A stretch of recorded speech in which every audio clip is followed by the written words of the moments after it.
Magandang umaga sa panibagong kaganapan for today's video. Tara, samahan nyo kami mamuhay dito sa aming probinsya. Araw ng Sabado kaya isang katutak na labahin nga na naman ang lalabahan natin ngayong araw. Itong mga labahan ay hindi lang sa akin kundi sa aming lahat. Kapag ipagsama-sama mo nga itong isang katutak na labahin ay malabundok na nga. Paano ba naman isang bisis lang sa isang linggo bago labahan itong mga labahan? Kasi hindi naman pwede na itong mga damit ko lang labhan. Kasi sayang daw yung sabon. Alam nyo naman yung nanay ko napakatipid pagdating sa sabon. Kaya wala na nga tayong magawa kaya sundin na lang natin. Ito talaga ang pinakaayaw kong gawin pagdating sa gawaing bahay.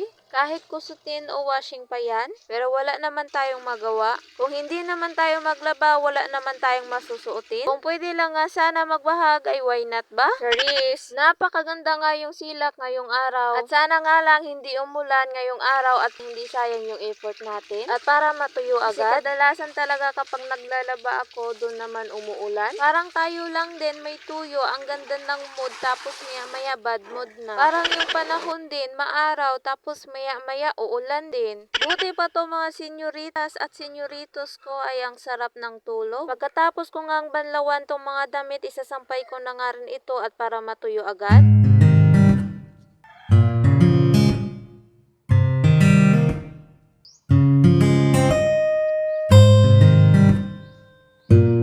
Pagka umagahan nga, inutusan kami ni nanay na magkakuha ng kahoy sa bukid. Kasama ko nga si Manang at yung kapatid ko. Kasi yung mga kahoy na dala ni tatay nung nakaraang araw ay naubos na nga. Kaya wala na kami panggato ngayong araw, kaya kami na naman mangahoy sa bukid. Pakita sa video gangat. Pagkarating nga namin dito sa bukid, meron din palang tao na nangunguha ng kahoy. Hindi talaga madali ang paghanap ng kahoy. Lalo't madulas yung daan tapos hindi mo alam na makasalubong ka ng muong. Or may ahas na bigla kang tuklawin. Tapos hindi mo na mamalayan yung inaapakan mo na pala may hantik. Masakit pa naman mga gat iyon. Pero mas masakit pa rin yung nahulugan ka ng kahoy sa ulo.